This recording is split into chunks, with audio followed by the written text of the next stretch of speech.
Hello good morning friends. வாங்க இன்றைக்கி நம்ம பார்க்க போகிறது ஒரு ஆரோக்கியமான ஹெல்த்தியான ஒரு ரசங்க. ஆமாங்க, இப்போ இந்த சீசனுக்கு ஏற்றதுங்க.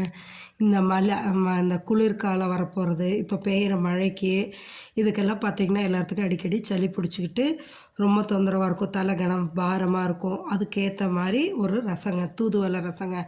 இந்த தூதுவளை நான் அப்படியே ஸ்டெம்மாக கட் பண்ணிட்டு வந்திருக்கேங்க. இதில் ஃபுல்லாக முள் இருக்கும், பார்த்து ஜாக்கிரதையாக எடுத்து அதை எதெல்லாம் நம்ம சிசர் வச்சு கட் பண்ணி எடுத்துக்கலாங்க. இப்படி தான் இருக்கும் இந்த தூதுவளை இலை. அதில் பார்த்திங்கன்னா முன்னாடியும் பின்னாடி பார்த்திங்கன்னா அந்த முள் இருக்கும், குத்திடும். பார்த்து சிசர் வச்சு கட் பண்ணி அந்த இலையெல்லாம் எடுத்து ஆஞ்சு கழுவி எடுத்து வச்சுக்கலாங்க. இந்த ரசம் அவ்வளோ உடம்புக்கு நல்லது. அது எப்படி செய்கிறேன்னு பாருங்கள். தூதுவளை இலை எடுத்து கழுவி வச்சுருக்கேன் பாருங்கள். இந்த தலை போதுங்க. இது ஒரு 5-6 பேர் தாராளமாக ரசம் ஊற்றி சாப்பிட்லாம், அந்த அளவுக்கு வரும். இலை எடுத்து நல்லா முள்ளெல்லாம் ஆஞ்சிட்டு கழுவி எடுத்து வச்சுருக்கேன்.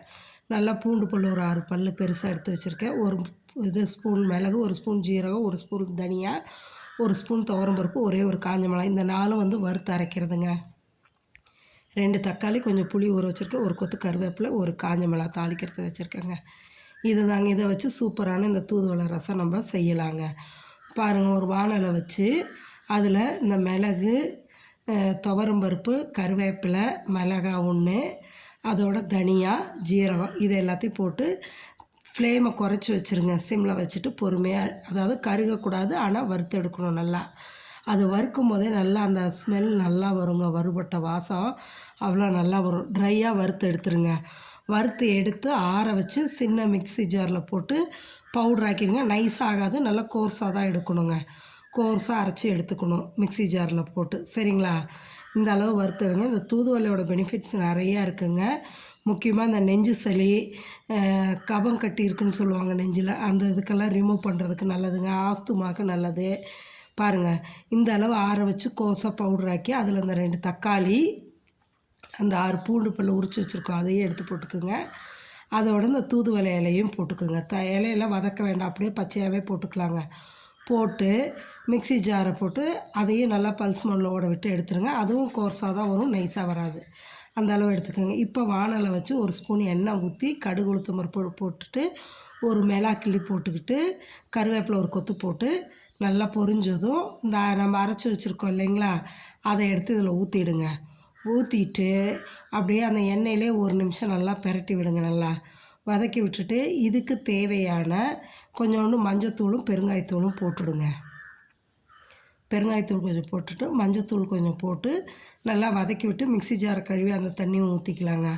ஊற்றிட்டு நம்ம புளி ஊற வச்சுருக்கோம் இல்லைங்களா, அந்த புளியை நல்லா கரைச்சி தண்ணியை வடித்து எடுத்து வச்சுருக்கேங்க. அதையும் ஊற்றிடலாங்க. ஊற்றி தேவையான அளவு உப்பு போட்டுடணுங்க. இதில் பாருங்கள், இந்த தண்ணி இப்போ நம்ம மிக்ஸி ஜாரை இதில் உள்ளார இருக்கிறதெல்லாம் இது பண்ணுறதுக்காக கொஞ்சம் தண்ணி ஊற்றி அலசி ஊற்றியாச்சுங்க.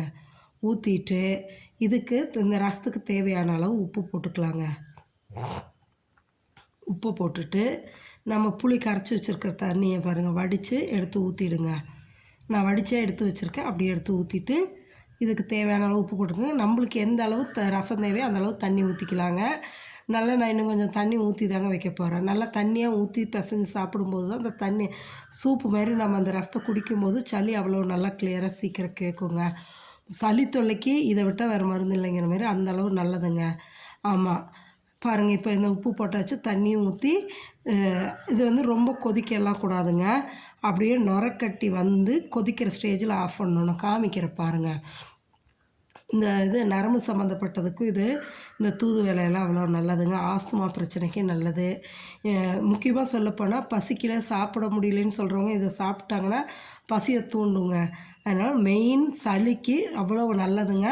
நீங்கள் இந்த மழை காலத்துலேயும் குளிர்காலத்துலேயும் இதையை மறக்காமல் செஞ்சு கொடுங்க. குழந்தைங்களுக்கு பெரியவங்களுக்கு எல்லாமே நல்லதுங்க. பாருங்கள், இந்த அளவு நுரக்கட்டி கொதிக்கிற ஸ்டேஜில் அடுப்பு ஆஃப் பண்ணிவிடுங்க. ஆஃப் பண்ணி ஒரு கிண்ணத்துக்கு எடுத்து மாற்றிட்டு கொத்தமல்லி தழை போடலாங்க. என்கிட்ட கொத்தமல்லி தழை இல்லை, அதனால் நான் ஒரு கொத்து கருவேப்பிலையே எடுத்து போட்டு வச்சுட்டேங்க. முடிஞ்சது. சூப்பரான ஒரு தூதுவளை ரசம் ரெடிங்க. நீங்களும் இதேமாரி செஞ்சு சாப்பிட்டு பார்த்துட்டு எப்படி இருக்குன்னு கமெண்ட் செக்ஷனில் சொல்லுங்கள். மறக்காமல் நம்ம சேனலை சப்ஸ்கிரைப் பண்ணுங்கள். Okay, thank you.